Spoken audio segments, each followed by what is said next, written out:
let me make the following observations. One is that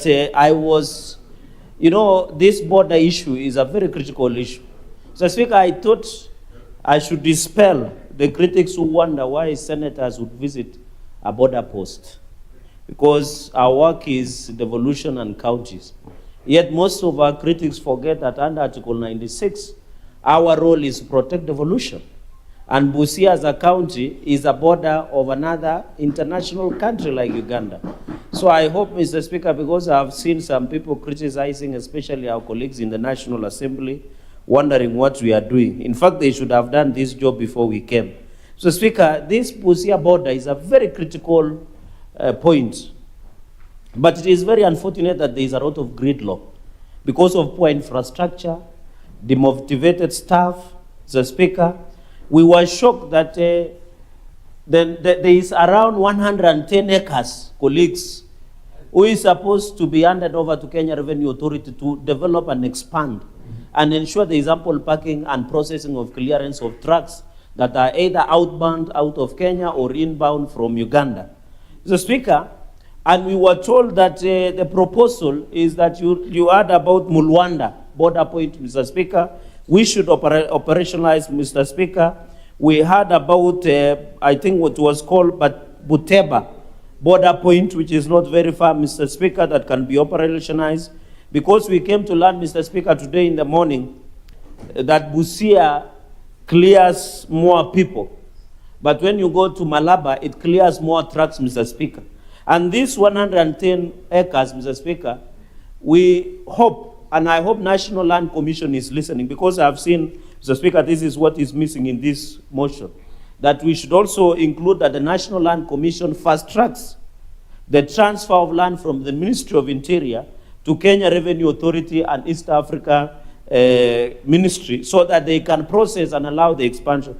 Mr. Speaker, for some people who have traveled to the US, you see, and this is to Kenya National Highway Authority, under the law they must construct resting places. Mr. Speaker, it cannot be that when you go to the Busia border point here, that you have to pay to use a public toilet. 20 shillings for the long call, 10 shillings for the short call, Mr. Speaker, and 50 shillings to get a shower. While you go in some states in the US, they have constructed resting place with a convenience store, a sleeping area, a parking area, Mr. Speaker, and even where you can protect dignity. And it is embarrassing, Mr. Speaker, that in the other side of Uganda, the use of hygiene facilities, that is toilets, is free of charge. Mr. Speaker, there is a bigger problem that we need to be told what is really happening, Mr. Speaker. Because even when you look at infrastructure, how can that infrastructure, there are only 40 trucks that you can park there, Senator Mundi. Yet we have a number of trucks, Mr. Speaker. We were being told it takes 10 minutes to clear, but that is not the truth. We have 22 agencies, Mr. Speaker, that instead of taking 4 hours to clear here, you take more than 4 days. Because of some agencies are not operationally 24 hours, Mr. Speaker. For example, to clear an inbound of dairy products, you have to wait for approval from Kenya Dairy Board in Nairobi. They don't have people who can do approval here, Mr. Speaker. That is what is undermining efficiency, Mr. Speaker, of free trade area in East Africa, Mr. Speaker. So, Mr. Speaker, as a committee, we must tell these two agencies. And Mr. Speaker, even I'm wondering, why do we call one border post? There is nothing one. You have 22 agencies that you have to clear with. Unless the word, or I'm not good in English, why would you say one border post, one clearance? It is 22 border posts, Mr. Speaker. That's the reality. Because KFIS is here, KRA is here, Kenya Dairy Board is here, Mr. Speaker. It is very unfortunate, Mr. Speaker, that we call it border posts. It is the mockery of the English language or mockery of the people, Mr. Speaker. So this issue of clearance is very unfortunate, but I'm happy the Kenya Revenue are collecting a lot of money.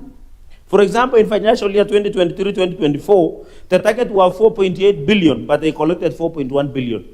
2024-2025, they collected, the target was 5.33 billion, but they ended up collecting 6.8 billion, Mr. Speaker. Mr. Speaker, another issue is the county government. And I think we did advise them, Mr. Speaker, that they need to improve.